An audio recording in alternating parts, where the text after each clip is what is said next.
Some of these clowns on social media prey on people with these cookie cutter diet plans that don't understand how destructive it can be for a person, both mentally and physically. I mean, no question, that person will no doubt lose weight. But the main question is it the correct way of doing it? Are they losing body fat and gaining and maintaining muscle? That's the big question. Or are they losing weight by releasing a lot of water retention? Okay? Or are they losing muscle? Or are they losing fat? It's still weight loss, right? But that is if you're measuring it by the weight scale. But in a physique show for both men and women, they're judged on their musculature and aesthetics. So holding on to as much muscle as possible is very critical. Let's just imagine that again, that same person got back on the same cookie cutter diet plan and they go back to the way they were eating before, but this time they have less muscle.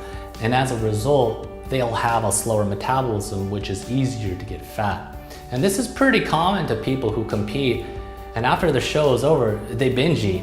They are now reintroducing that childhood love and affection foods that they've been missing out for the last 12 to 20 weeks out. And food is much like a drug, like heroin, cigarette smoking, that it's just crazy. It's so euphoric that no matter how much food they consume, their brain will not stop sending them the signal to stop eating, because the brain wants to protect you and will want to fatten you up in case you put it through that same stressors again. It's preparing itself. It hates to be deprived. So have you ever heard of rebounding? Some of these competitors, or even people who lost a lot of weight in a short period of time, will go on this food binge for days, maybe weeks. And I've seen competitors gain up to 20, 30 pounds in a week. So it's really not the preparation going to the contest that I question.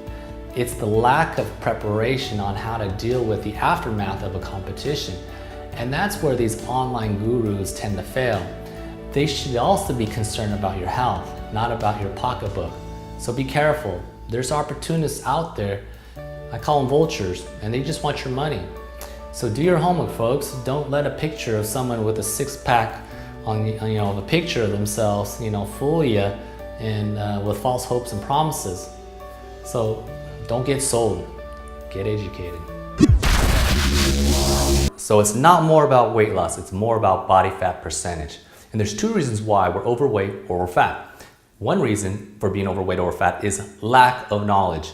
Not knowing what to do, when to do it, what to eat, how much, and when.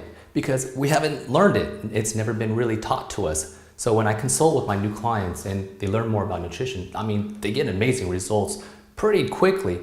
I had a client in a week drop about 15 pounds of fat, but of course he weighed 330 pounds to begin with. I had another client, a young lady who weighed about 130 pounds, and she lost 5 pounds of fat in a week. So it's really more about the body fat percentage and not about a number on a weight scale. And I'll explain more in a bit. There's another reason. There's a psychological reason. How many of you have a food compulsion or a food addiction? So a food compulsion or a food addiction is when, if there's a food that I put in front of you and you can't say no to, no matter how much you've eaten already, you cannot stop eating it. And there's actually a reason for that. When we look at our brain has two hemispheres. We have the right and we have the left hemisphere. And each hemisphere has something called the amygdala. In Latin, it means almond. So it's the size of an almond, and its job is to monitor the entire body except for itself. So what happens is whenever we have an experience, each amygdala on each side of our hemispheres in our brain makes an image or a picture. The right hemisphere is more in charge of the artistic and creative side of our brain. It functions like emotions, imagination, intuition, music, and the left hemisphere is in charge of logical, analytical, reasoning, math and science, language. So the right hemisphere is kind of like your emotions and feelings and so on, and the left hemisphere is I call information in, information out. So if you would imagine, it's my 8th birthday, and at my birthday, you guys are all invited. So I'm surrounded by friends and loved ones. So in my right hemisphere, I'm experiencing friendship, love, and connection. And then my parents come out with chocolate cake. So the left hemisphere goes, chocolate cake is friendship, love, connection. So when I'm older, like 30, and I'm feeling lonely and I want friendship, love, and connection, I eat chocolate cake. and I can eat all the chocolate cake in the world. Unfortunately, I'll never experience those feelings, but my brain is linked up or hooked up for that. And that's the whole idea. When I teach nutrition, it's not depriving yourself, but finding out what you really need and what's necessary for you to function optimally and efficiently. And being that most of the people that are probably watching this video are more likely into fitness, I'll explain how we can eat so that we can have better results, better fuel, and take better care of our bodies. Because believe it or not, exercise creates free radicals, and free radicals are in charge of breaking down cells to steal electrons. And once you start to do breaking down continually, we want to be able to repair those cells or prevent that as much as possible.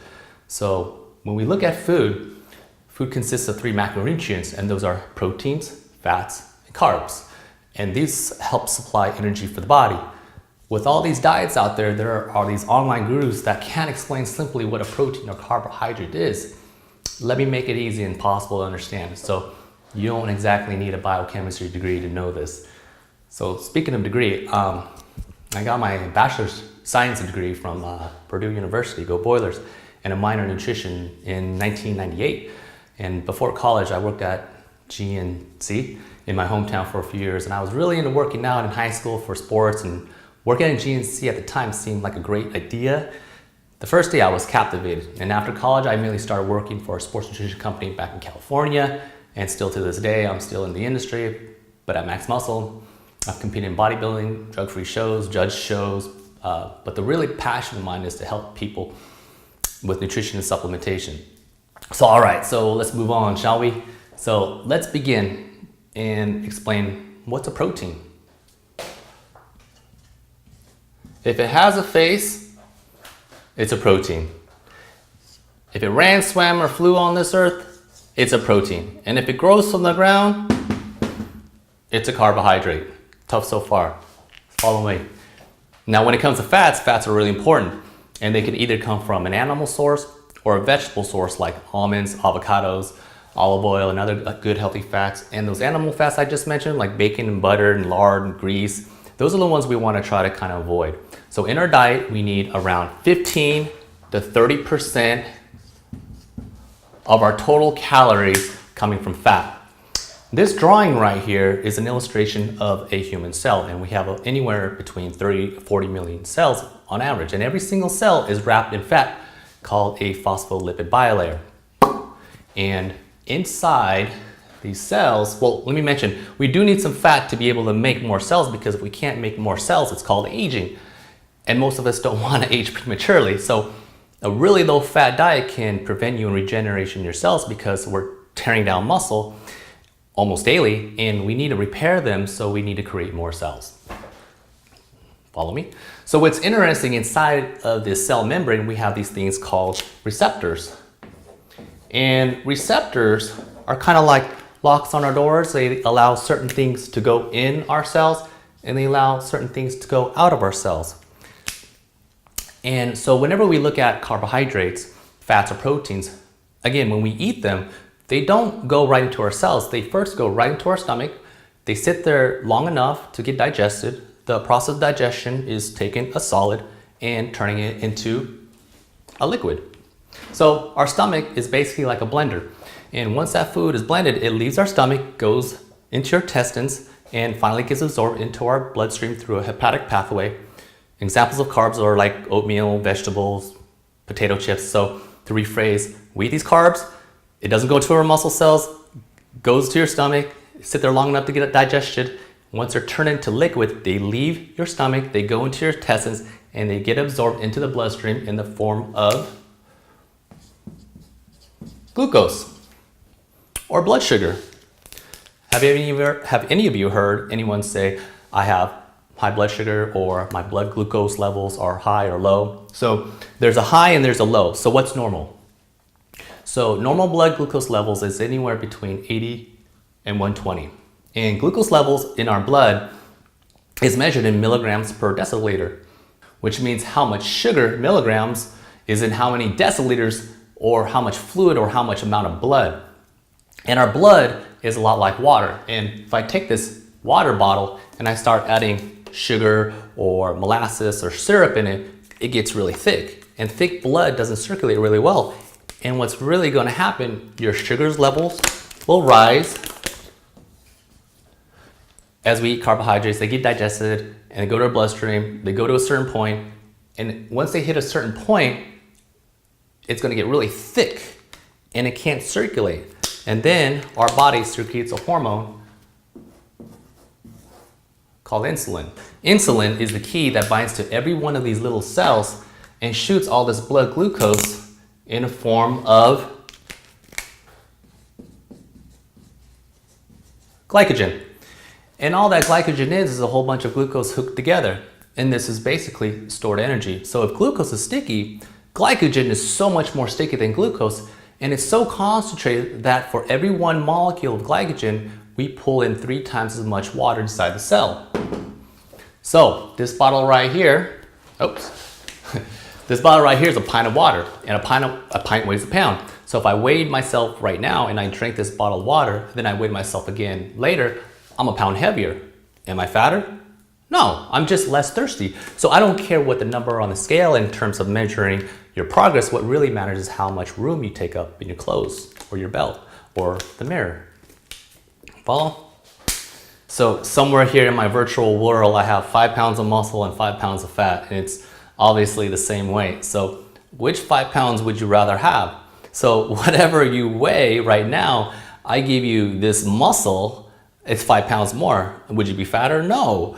What if I took one of these away, 5 pounds of fat, and you weigh 5 pounds less? Then I give you 2 pounds of these, 5 pounds of muscle, you weigh 5 pounds more, so you'd be heavier. So we don't really care how much you weigh, and neither should you. What you should really care is how much room you take up. Or another way of saying it, it's called your body fat percentage. And so, well, let me talk about body fat percentage. And there's different ways in measuring body fat percentage. My favorite and what we use at the store is calipers. And calipers actually pinch your skin, and depending on how thick your skin is, that tells me how much body fat you have. The thicker your skin, the more fat. And you've seen those handheld devices. And those are okay and decent to use for a super quick reading. And the way they work, those things is, remember how I said that when you eat carbohydrates, blood glucose levels goes in there and stored as glycogen, and then you pull in water? Well, water conducts electricity. So if I punch in this little machine how much I weigh and how tall I am, it knows how much mass I'm made of. Then now I hold that handheld device, or maybe the one you can stand on like this one, it shoots real light ohms of electricity, which means calculating the distance between 2 points from one arm down across to the other arm, or one leg to the other. And there's a little computer in there that times to see how long it takes to go from one side to the other. So the more water I have, the faster the electricity is going to travel. So the leaner I will be, according to this machine. Again, this is a quick generalization calculation because there's a few factors that can alter a body fat reading from any of those devices I just mentioned. So let's just imagine if I drank, for example, wine at night and then coffee in the morning, which both tend to dehydrate you a bit. So if I'm dehydrated, both devices are going to give me a higher body fat reading than what it should be. And then after drinking a gallon of water a day, which I traditionally do, I go home, I remeasure, and damn, my body fat is lower. So, and considering that I'm a male, my fluid levels don't fluctuate as much as females do. So if I had a female client and I happen to use this and it's close to her menstrual cycle, they tend to be higher or might be lower. Okay, so same thing, if you just flew on an airplane somewhere, flying makes you a little bit dehydrated. So that can too also be not so accurate reading. So these are really good if we have a really stabilized meal plan and we're consistent with our hydration status and so on. But let's face it, when you exercise, you sweat, you perspire. So if I were to measure your body fat afterwards, you'll probably be a little more fatter than if you did before. Now with calipers, I like using them, and there's about 20 different formulas you can use. So when we do body fat measurements, I do a 3-point measurement. Men, it's chest, abs, and thigh. For women, it's tricep, suprailiac, and thigh as well. When testing for a client that's doing a bodybuilding show, I do a 7-point measurement called the Jackson-Pollock method, because the more points to pinch, I'll have a more accurate measurement of their body fat leading up to their competition. Another reason I like using calipers, an example, if my client was a woman, I measure her tricep her iliac crest and her thigh 1 week, and then the next week after I measure again the same, and her iliac crest and her thigh went down, but her tricep went up. Well, have you ever noticed when you burn your finger on a stove, you get this little welt on the top and it looks swollen? Well, when you're working out with weights, you're tearing down muscle tissue. So when your body covers it with fluid to repair that tissue, and that usually takes about 24 to 72 hours from the time you work out. So if I did chest really hard today, for the next 2 to 3 days, I'll be a little tender and puffy. So if I measure my client's triceps and they're higher, but her waist and her thigh is lower, we don't gain fat in our arms and lose it everywhere else. We tend to gain it evenly and lose it evenly. So I probably know that she trained arms or chest, because you also use your triceps when you train chest, the last 24 to 72 hours. So, and if her thigh was higher and her waist and triceps are lower, well, she probably did legs within 24 to 72 hours. Now, if her waist was higher and it's a female, it could be that she's starting her menstrual cycle or that she's retaining sodium. Perhaps maybe a dinner from a restaurant from the night before. And if it's a male, more likely he's just retaining sodium. He probably just ate too much salt. So this machine gives me a little bit more idea on what's going on with my clients, where, you know, this one's a quick one measurement to use. This one right here, I mean, it's kind of like what they're doing. They're just okay machines. So if you want something quick, again, they're not the most accurate, but it's quick. And these are all just estimations. To really know what your body fat is, there's a body scan called DEXA, and DEXA will scan your whole body, which tells us your body fat, your skin thickness, your bone thickness, how much fat you really have, how much muscle mass you have, and so on. It's really not cheap. I think the last time I checked was about from $130 to about up to $400 to have it done. And there's also hydrostatic weighing, or that underwater dunk tank, where you can get measured while you're underwater, and that can be around $50 to $100. But I don't expect you to spend that much money for the test. What I really want to do with my clients is to establish a consistent trend. And I don't care how much fat you truly have. I just want to see if you're dropping fat and gaining or maintaining lean muscle over time. One final note. These calipers are only as good as the person who's doing the pinching. All right, so going back to my drawing board, let's refresh really quick. So again, when we eat carbs, they first go to our stomach, they get digested, leave our stomach, then it goes to our intestines, where it gets absorbed in the bloodstream called glucose, okay? And then glucose levels will go up, and then our body secretes a hormone called insulin, right? And insulin shoots all this glucose into our muscle cells, puts water in there, and the sugars that was in our blood is now stored. Now, in the end, our blood sugars levels drop. So anytime we're below 80 in 120, we're hungry again. So we wanted to know how long it took from the time we ate till the time we got hungry again. So there's a study called gastric emptying time, which just means how long does it take food to leave your stomach. And there's a study called the gastric emptying time, which just means how long does it take food to leave your stomach. And what was interesting is they found that carbohydrates tend to stay in your stomach, you know, for about 1 hour. For example, if you eat oatmeal for breakfast, from the time you have your oatmeal to the time your sugar levels drop, it's usually about, 30 to 45 minutes to an hour at tops. Protein, on the other hand, tends to stay in your stomach for about 2 hours, right? Fats, 3 to 5 hours. And what was interesting, but one thing that research found was really interesting, was when you combine a carbohydrate with a protein, okay? And most proteins have a little bit of fat, even though you're eating really lean chicken, there's still a little fat in there. So both the fat and the protein would keep your carbs in your stomach a little longer, slowing down gastric emptying time. And your sugar levels would just go up slowly, right? And then come down really slowly. Okay, so from the time you eat to the time you're hungry again is now 3.5 to 4 hours.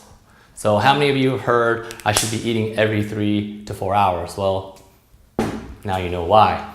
And how come no author or Instagram diet guru never told you this? I'm just kidding.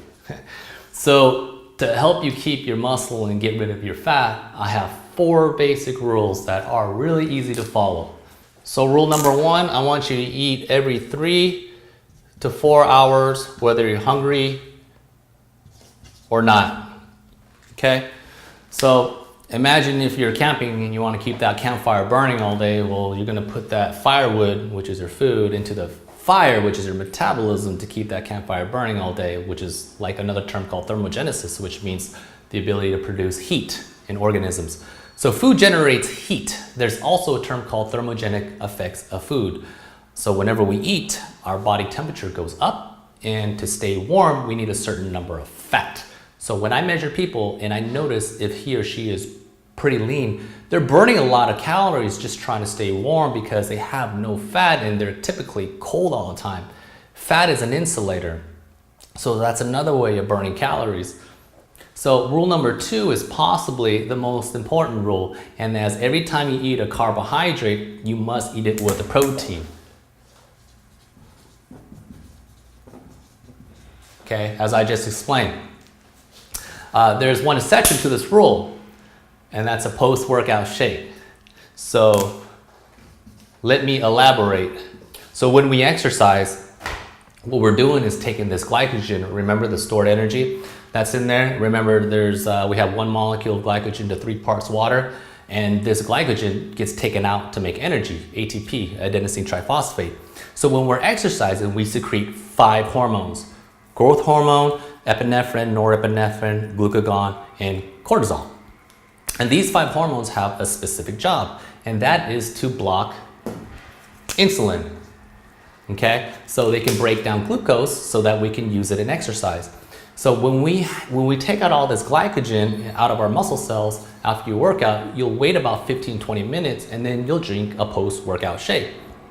For example, something like our Max ARM, which is anabolic recovery matrix, solid.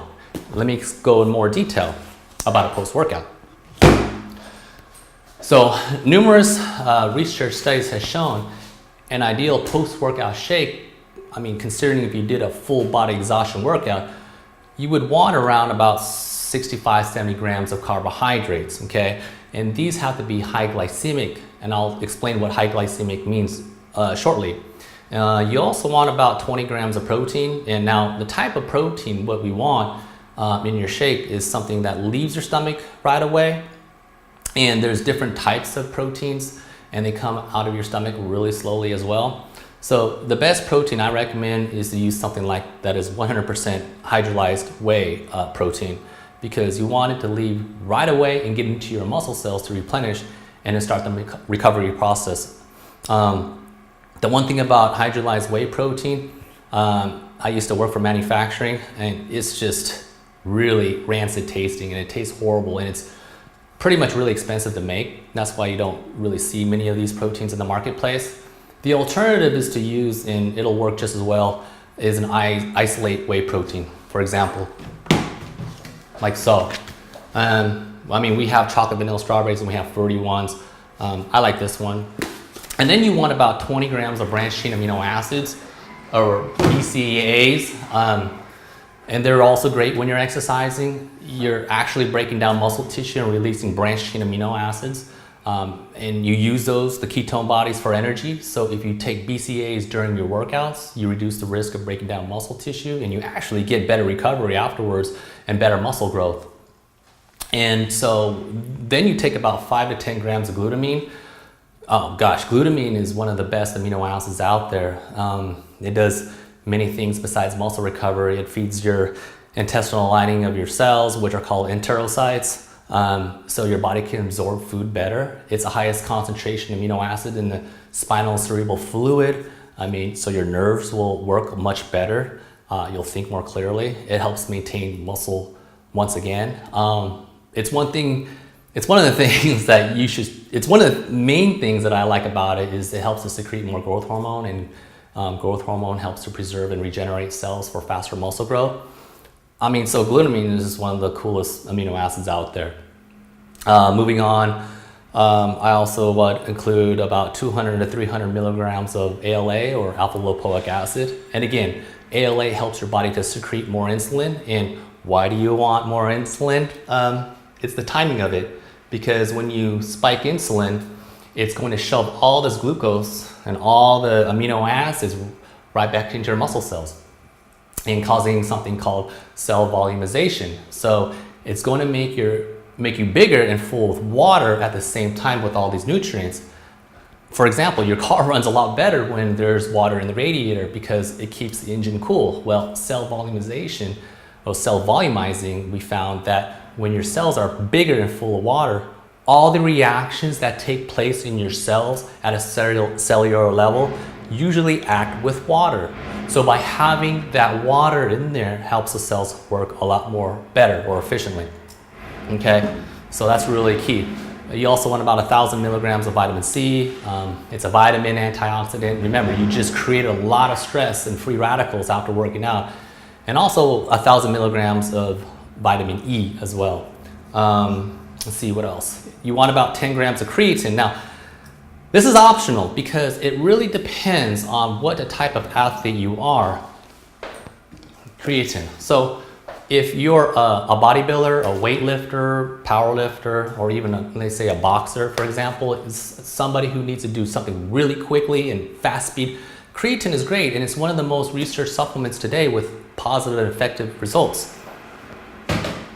Because what creatine does, it helps to regenerate quick energy like power, explosion, short bursts of energy. So when we look at energy, there's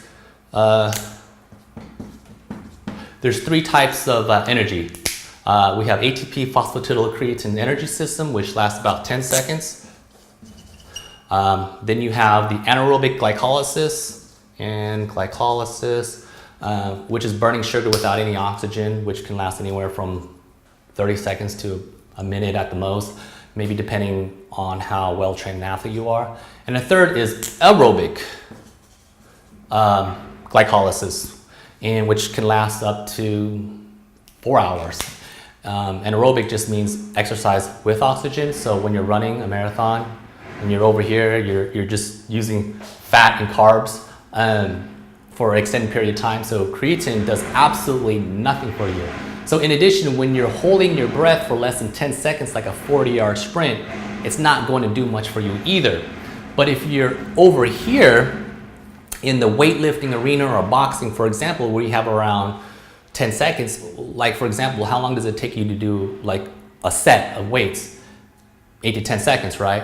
So if you're taking creatine, you might get 6 to 8 reps, maybe 2 reps more. With those extra 2 reps, puts your muscles under more stress. So, but then you have to eat to be able to make that muscle bigger. So it's a process, it's a circular process. So creatine doesn't make you bigger, it just gives you the energy to perform better. So remember how I talked about ATP, adenosine triphosphate? Well, adenosine triphosphate gets broken down and it gives away a phosphate, and this phosphate is what we use for energy. So now that adenosine triphosphate has now become adenosine diphosphate, so this molecule gets recycled in what they call a Krebs cycle to get rephosphorylated or to have energy again. So what creatine monohydrate does is when it gets inside the cell, okay, it becomes creatine phosphate, and then it donates a phosphate to ADP, adenosine diphosphate, making it ATP again. So you have that recycled energy or that rep or that push or that sprint. So it repeats itself. So creatine is great if you're doing something that lasts for about 10 seconds, like a weight training session. You rest and then you perform it again, and so on. So this is very useful. Highly recommend.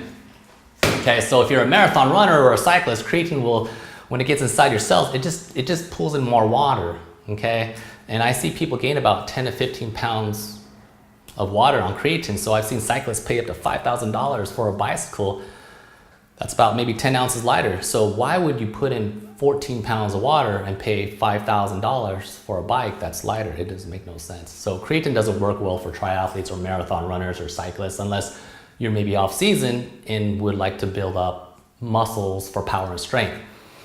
And I'll also talk about high intensity exercise tends to break down muscle tissue in a minute. Okay, so supplement post-workout. So recap: after workout, take about 70 grams carbohydrates, 20 grams about protein from hydrolyzed whey protein or isolate protein 20 grams of branched chain amino acids, 1,000 milligrams of vitamin C, vitamin E, and creatine optional if you want to build more muscle mass. And if you're an endurance athlete, do away with it. So it's kind of like when you get home from a long trip, your car is on empty, and you want to fill the tank up so you can go the next time. Okay, that's a post-workout. And again, Max Muscle Arm has all this included, so that's why I really encourage you to have this in your regime. Works really well, tastes really good too.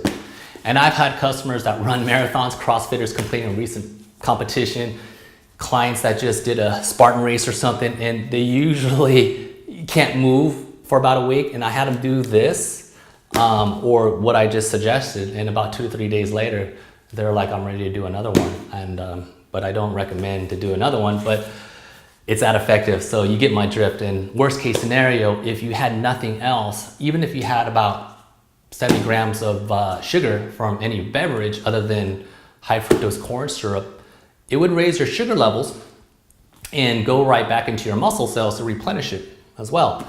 So it's why recently you've seen companies like chocolate milk trending as a decent post-workout, or even people saying on Instagram or saying, you know, eat gummy bears or rice, even soda drinks, which I don't know. But listen, I'm just trying to teach better practices. There's always good, better, best practices, and it's just getting you into a smarter habit on what can speed recovery the best. And doing any of these is much better than not doing anything at all. So if the workouts aren't that intense, let's just say you went out for a casual hike, maybe about a 30-minute jog around your neighborhood. Again, it's about good, smartest practices. A simple solution would be just to take a good protein supplement. Again, preferably isolate protein, for example, with a little bit of carbohydrates so that it goes right back into the muscle cells for recovery. And about 30 minutes later, you know, have a normal healthy meal and go about the rest of your day. Okay? So our new delicious Max Gourmet Elite protein would do just fine. And you can also use this as a great meal replacement. So it's pretty versatile stuff. And, oh, did I mention we use real Oreo cookies for that? So it's really good. Best tasting meal replacement ever. So now keep in mind, when you drink the post-workout, your blood sugar levels will skyrocket, right? And stores everything into your muscle cells, and about 20-30 minutes later, your blood sugar levels will start to crash, and therefore you might start to feel a little clammy or you're a little shaky. That's called hypoglycemia. So it's really important that you need to eat a healthy and balanced meal, like, for example, a piece of chicken with brown rice or a little lean steak with some veggies within an hour or two, and then continue about your day, okay? So, and do you consider a post-workout shake as part of your meal? And the answer is no. Unless you're doing a bodybuilding show, then, you know, usually I count everything about 4 to 6 weeks out. And that's the rare exception. So, okay, moving forward. So I was talking about insulin and post-workout. Since I've been talking about carbohydrates after a workout to spike insulin levels, I want to talk a little bit more on the importance and potential dangers of insulin. Okay, insulin, as I was mentioning earlier, is said to be the fat-producing hormone, but it's also one of the biggest and best known to man anabolic hormones. And anabolic just means to build up, recover. And its role is to shove all the nutrients back into your muscle cells, causing, you know, cell volumization, right? But here's the negative part. So back in the 1990s, when I was in bodybuilding, bodybuilders found how using insulin dramatically increased more muscle gains in a short amount of time. And there were no new steroids, no growth hormones, but now they were getting about 50, 70 pounds bigger than their competitors, and that's because of insulin. But there's two dangers using insulin. Let's just say after an intense workout, you'll first take your insulin shot, right? You wait a few minutes, take your post-workout drink, that's loaded with carbohydrates to spike insulin. But if you accidentally spill your post-workout drink, you'll die. That's hypoglycemia to the intense degree, and that's a severe blood sugar crash. And also, insulin is also known to harden your arteries. So if you keep using this repeatedly, you're going to end up with hard arteries. I mean, we know that type 1 diabetics use insulin all the time, their entire lives. So one of the problems that they have is hardening of the arteries. I mean, you can have a high-fat diet and have perfectly clean arteries, but when you start throwing high amounts of carbohydrates in there and you're spiking your insulin each and every day, that causes plaque to stick to your arteries, okay? So by using insulin, you're really messing with fire, and it's something, you know, I don't recommend, or I'm sure all the physicians and doctors don't recommend at all. So nonetheless, if you can manipulate naturally your own body's insulin and make enough to shove all this back into your muscle cells like I just talked about earlier, as I explained, you're perfectly okay, all right? So just one last touch on insulin. So I just mentioned type 1 diabetes, so I might as well do a little explanation on what it is. If you have someone you know, or maybe yourself debating if you're a candidate for diabetes, I'll give you a little brief rundown. Diabetes, there's two. So first we have the type 1 diabetics, and for some reason they can't produce any insulin whatsoever. They have to take a shot of insulin, or they have this little pump that looks like a little pager, and every time they eat, they have to give themselves a little shot of insulin.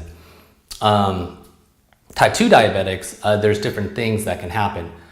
For example, you make insulin, but you don't make enough, or the insulin that you make isn't designed correctly, so it's kind of like going to your home and opening up your front door with your back door key. It's not really going to work really well. Or the people get so fat that these receptors are plugged with fat. So even though they can make insulin, they can't make it in there. So over the years and years of eating carbs and sugar, what happens is your blood is always thick all the time.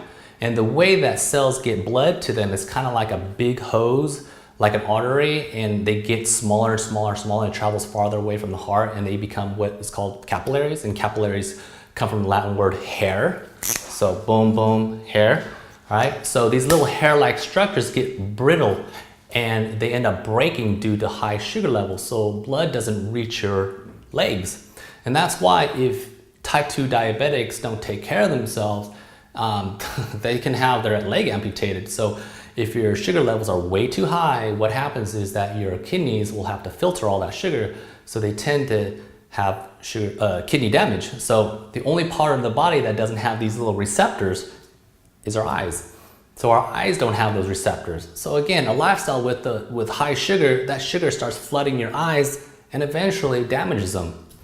So we know if you don't control your sugar levels, you can risk potentially ending up blind, no kidneys, and no legs. Not the coolest way to live life. So parents, don't reward your kids with fast food and sugar-laced foods and desserts. There's always better alternatives, because at that vulnerable age, you're just linking your child again with love and affection.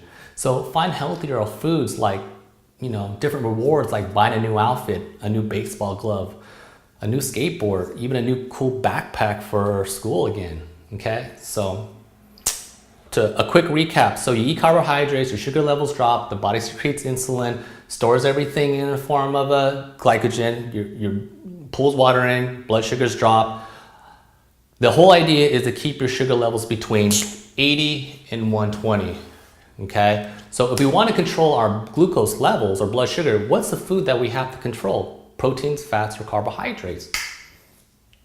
Carbohydrates, okay? So, well, there's another one. Where'd my fat go? But it's called trans fats. But there's a different kind of fat. So studies show that when you consume fried foods, when you fry a fat at really high temperatures, it changes the molecular structure of the fat, and that too can also raise your sugar levels. So fried foods, I recommend to really be careful of, not just because of the high fat caloric and high fat amounts, but because it will raise your blood sugar levels. So just be conscious about this. So trans fat, carbs. This yogurt has 33 grams of carbohydrates. This Cheerios has 25, and this other one 60, an English muffin 31, a plate of pasta can be 100. So what's a serving? Confused? So the American Diabetes Association did a study and asked about 2,800 type 1 diabetics, people that don't make any insulin, if they can measure how much sugar they had in their blood and start giving them carbohydrates. And how much do we have to give them to notice an increase in sugar levels? And it turns out that it took exactly 15 grams of carbohydrates to raise their sugar levels a noticeable amount. So the American Diabetes Association and the American Dietetic Association said, great, we should just make 15 grams a serving, okay? But if we notice the word serving, it has already been used. So they came out with a different name and decided to call them exchanges. So if you see a bagel that has 60 grams of carbohydrates, it's one serving, but it's 4 exchanges. So if you divide 60 by 15, you get 4. An English muffin that's 30 grams in one serving, but has 2 exchanges. A piece of bread has about this size would be about 15 grams for one exchange. And that's really cool to read labels because you could be thinking you're getting about 15 grams in a slice of bread. Here's a bread called Milton's bread that one slice has 29 grams of carbohydrates. There's another brand that says it's 11. So 15 grams would be one serving or one exchange. And that's how we look at it because that's what it takes for your sugar levels to go up a noticeable amount. Okay, and if you're using insulin, 1 unit usually neutralizes or puts away 15 grams of carbohydrates. If you're ever known a type 1 diabetic, some may use those glucose tablets, and how many grams of sugar do you think they are? 15. So in case your sugar levels drop, they take glucose tablets, wait a few minutes and see if it goes up, and then they take it again and so on until it gets normal. So even though carbohydrates are really important and that's what controls your sugar levels, we also know to a certain extent there's calories in and calories out. But let's say I need 2,500 calories a day just to maintain my weight, energy, and strength. If I had 2,500 calories a day from Crisco, or 2,500 from Pop-Tarts, or 2,500 from chicken, or from oatmeal, don't you think you'll get different results? Yeah, so it's not so much calories in, calories out, it's what are those calories really comprised of. I mean, yeah, I do take calories into account, but also where do they come from is really what's important. And because calories are important, we wanted to know what an exchange of fat and an exchange of protein was as well. So again, the studies done showed 5 grams of fat, okay, and 7 grams of protein, okay, is like 1 ounce that ran summer flu is an exchange. So for those of you who are cooking and measuring your foods at home, what happens to rice after you cook it? It triples. How about oatmeal? It doubles. Proteins like chicken and fish and steak, they shrink. So everything on the exchange list is measured after it's cooked. So let me show you an exchange list. So looking at carbohydrates, there's so many carbohydrates, we've broken down into subcategories. So one category is called the starches and breads. And as you notice, 15 grams of carbohydrates is one exchange. Now, how do we make bread? Well, we add some milk, we add some eggs, a little bit of fat. So there's about 3 grams of protein, 1 gram of fat, and it's about 80 calories. And that's just a generalization. So we're just going in general, a carbohydrate exchange or serving is 15 grams of carbohydrates, a little bit of fat, a little bit of protein. So if we look at rice, 1/3 cup is an exchange. If you look at potatoes, it's a 3-ounce baked potato. It's like the size of a commuter mouse.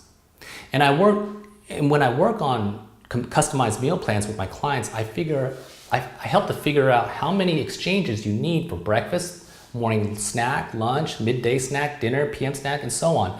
And how many of those you heard that you shouldn't eat after 6 p.m. Well, if I just said you should be eating every 3-4 hours, what happens is your dinner is at 6 and you're up till midnight. Do you have to starve for 2 hours? It's really not true. I have clients, and including myself, that I eat a pretty large size meal before bed because while you're sleeping, that's when your body is repairing itself, and that's when you need those nutrients. We say don't eat anything after 6 because what do most people do that are into fitness tend to do after 6? Yeah, they eat cookies, desserts, potato chips and other junk foods. So yeah, of course, avoid that. However, when you have quality foods like a good lean protein, like some brown rice, chicken or steak and so on, it's totally okay. Fruit, that would be a carbohydrate. 15 grams would be a serving exchange. So if you like, for example, bananas, half a banana that's 9 inches long would be an exchange. If you like watermelon, 1 cup and 1/4 will be an exchange. Now remember, what determines how long food stays in your stomach or gastric emptying time is how long it takes it for it to become a liquid and leave your stomach. So if we were to look at fruit juice will leave your stomach right away and it causes your blood sugars to skyrocket, right? And it goes so far up in your body, ends up turning it into something called triglycerides. And triglycerides is just another way of saying fat floating in your blood. And we know that if your triglycerides are greater than 100, that doubles your chances of a heart attack. And remember, insulin, our friend, well, one of the problems with fruit juice is fruit has this natural sugar called fructose, and fructose tends to raise your sugar levels, but it does not cause an insulin secretion. So what that means is that when fructose hangs around in your blood, it ends up binding to hemoglobin. And when you want to go see how you want to see your sugar levels, how good your sugar levels are, if you had a blood glucose meter right now, that machine will poke your finger and it'll tell you what your blood sugar levels are right now. So when diabetic patients that aren't really being careful, they control it for a day before they go see their doctor and say, hey, you know, see how good I am? It's between 120 and 80 or 90. Well, the doctor or dietitian will take their blood and measure something called hemoglobin A1C, and it tells the doctor that the red blood cell has about a 90 to 120 day lifespan. So since all this excess sugar has bound to their blood cells in the form of hemoglobin, when they measure hemoglobin A1C, the doctor will know how good they've been the past 90 to 100 days. So hemoglobin A1C is one of the tools that doctors can use to diagnose whether to see if you have type 2 diabetes.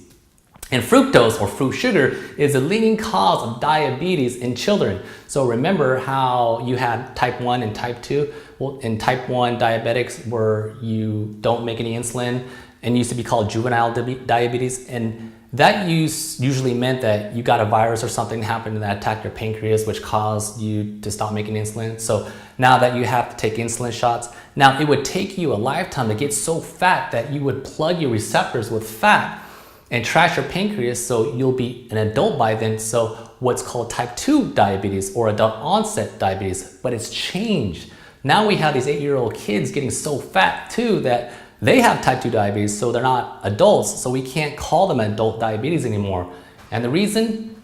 The leading cause for children's diabetes is because of fruit juice. So parents, when you thought fruit juice is good for your kids, you should rethink this again and reconsider. Fruit juice and the other drinks that have high fructose corn syrup, and mostly fruity drinks have high fructose corn syrup, it may even say they're natural, it doesn't mean it's healthy. So please, no fruit juices.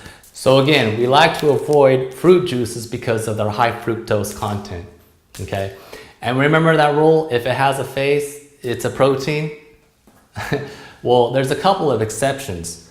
Milk, buttermilk, and yogurt, they come from cows, and cows have faces, but these are not considered proteins.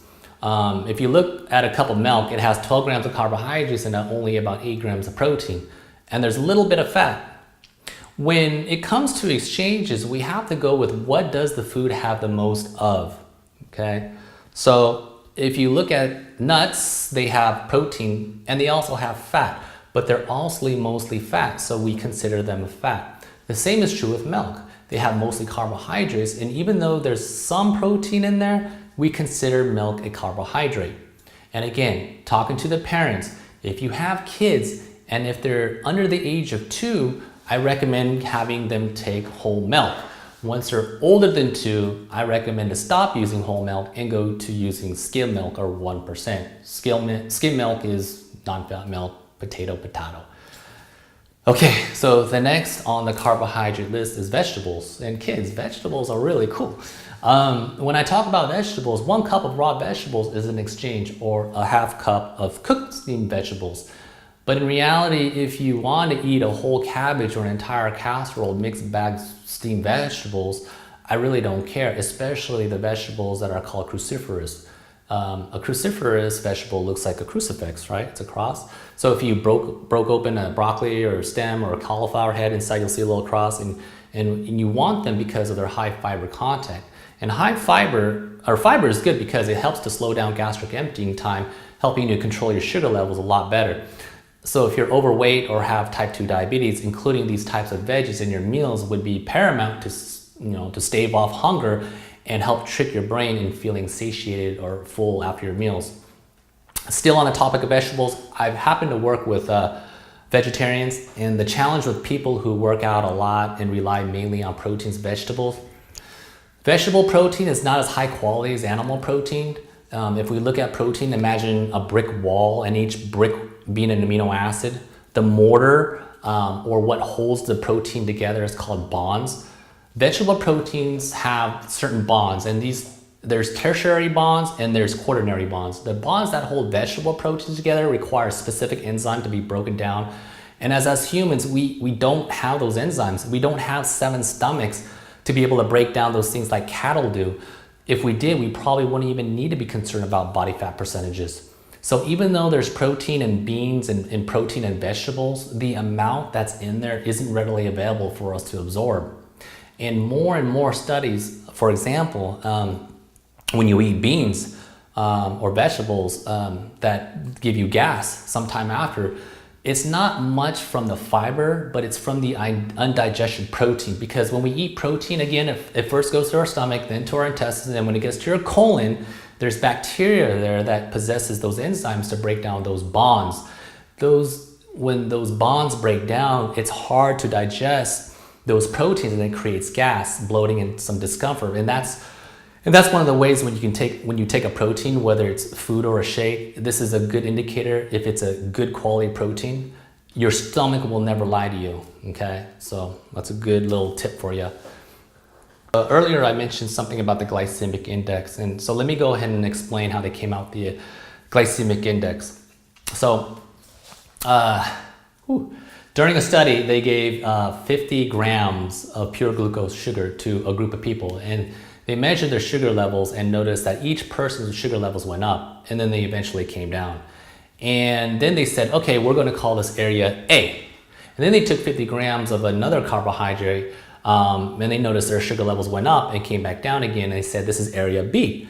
And then what they did is they divided B by A, and they came out with a number, and that number was your glycemic index. So all they're doing is comparing how much 50 grams of oatmeal, for example, raises my sugar levels compared to 50 grams of just pure glucose sugar, or how much 50 grams of bread or 50 grams of pure glucose. But the thing is, how many people eat 50-gram increments of oatmeal or potatoes or carrots? Nobody. But how about when we found out that if you combine 50 grams of oatmeal with another protein, like egg whites, for example, it's going to change gastric emptying time, changing the curve, rendering the glycemic index useless. So glycemic index is very useful if you're eating that food just by itself in 50-gram increments. So instead of using the glycemic index, my final rule to finish off my 4 rules of weight loss and building or maintaining muscle is called the 20% rule. And the 20% rule is avoid anything where sugar is more than 20% of the total number of carbohydrates. Okay, for example, let's take, for example, Cheerios, that it has 13 grams of carbohydrates, and now we look to figure out 20% of 13 is 2.6, so it has less than 2.6 because it has 1, which is fine. Take another look at another Cheerios, Honey Nut Cheerios, it says it has 25 grams, right? And it has 11. Remember, it's not a good choice. So some products may not have any labels, so you're just going to use to have common sense. So that's 20% rule. For those of you that have kids, go home and look at your cereals. You'll be amazed that none of them follow the 20% rule. And speaking of kids, soy milk always fails the 20% rule. Soy is an estrogen mimicker. So if you have a little boy and you give him estrogen-inducing foods and drinks, he's going to end up with little girl parts.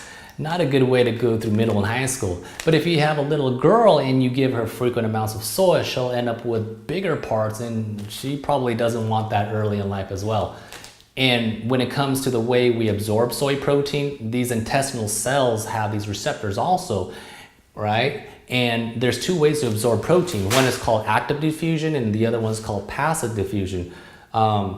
When a little amino acid is going down your intestines, passive diffusion just means you can just sneak that amino acid right in there without a problem. Active diffusion, which is soy, means that the amino acid binds to a receptor, right? And the receptor pulls it in. When they make soy isolates, what happens is they bind to an essential amino acid to a non-essential amino acid, causing the little amino acid that binds to that receptor to have a big chunk on it.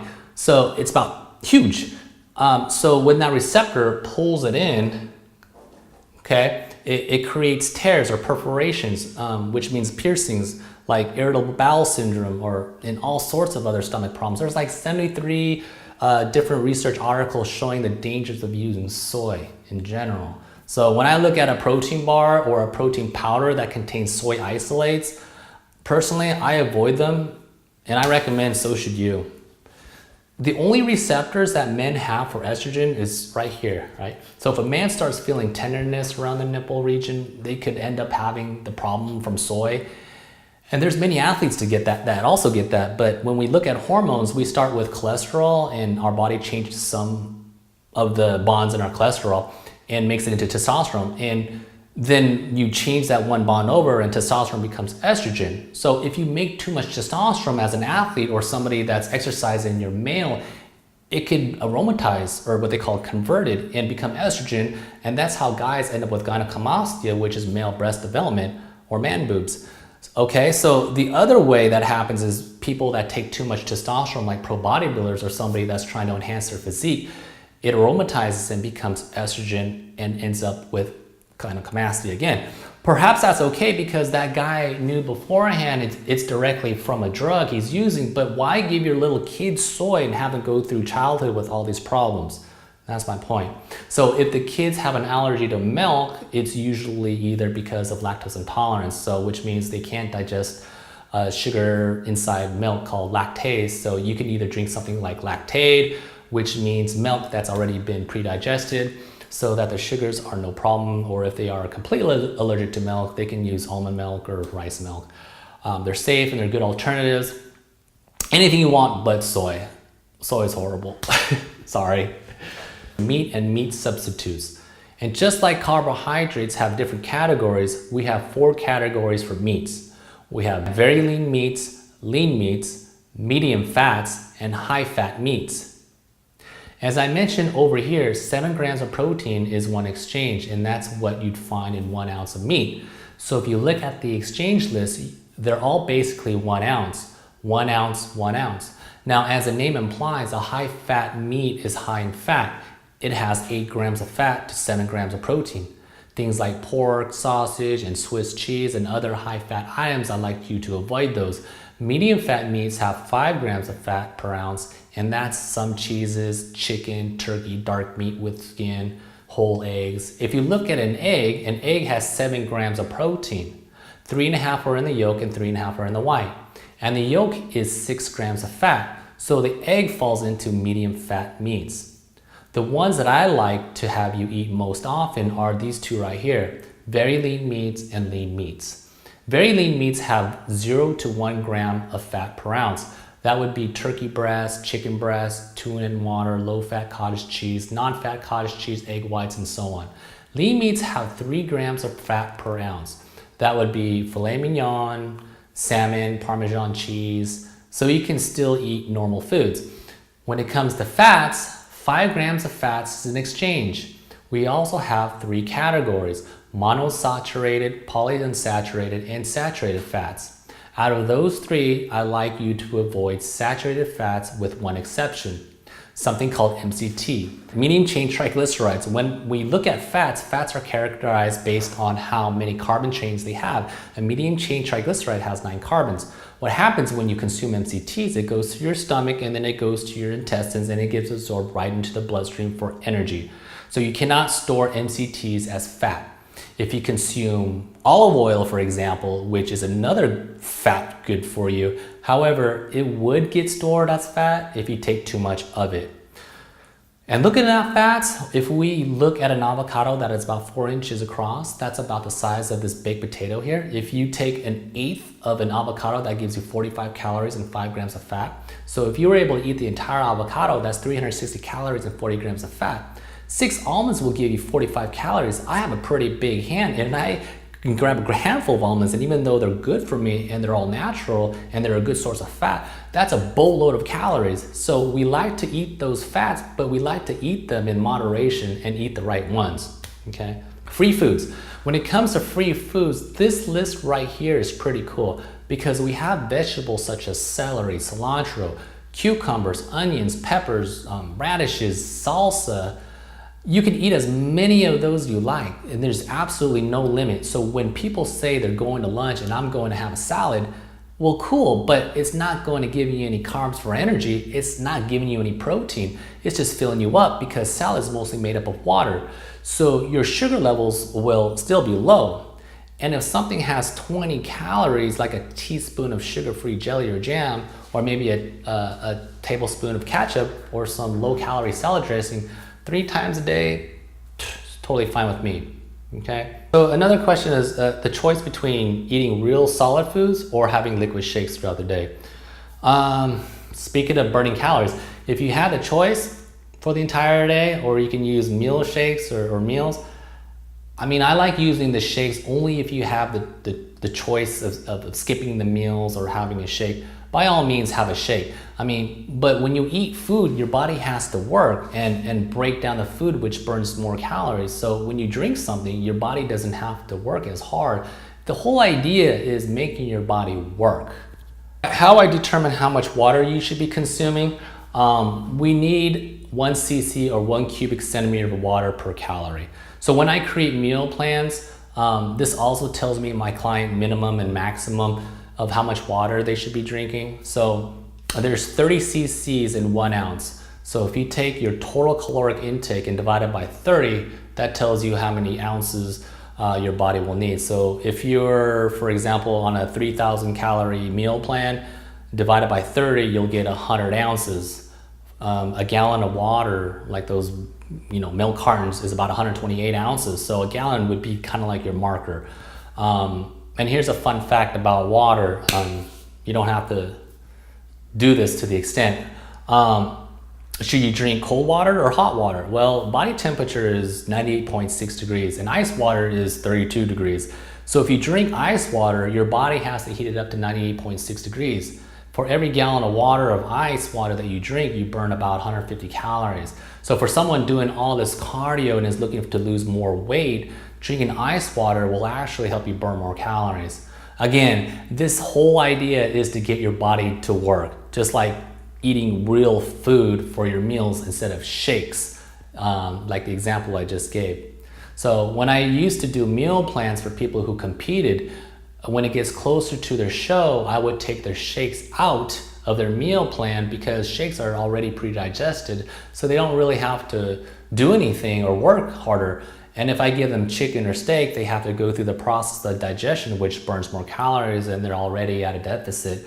So once they get about 5% of body fat or lower than 5%, every pound of fat that you lose afterwards, you tend to lose 1 pound of muscle. So in the off season, when I work with people who competed in bodybuilding shows, I made sure to help them pack on as much muscle at first and then maintain it while we working on getting rid of the fat. Okay, so I still see people today that consume very little to zero carbohydrates a day, and they go about their usual everyday routine. Is this sustainable? No. The reason why people lose so much weight when they go cut out their carbohydrates from their diets, like that Atkins diet, it was really popular about 10, 15 years ago, and it still kind of lingers still today.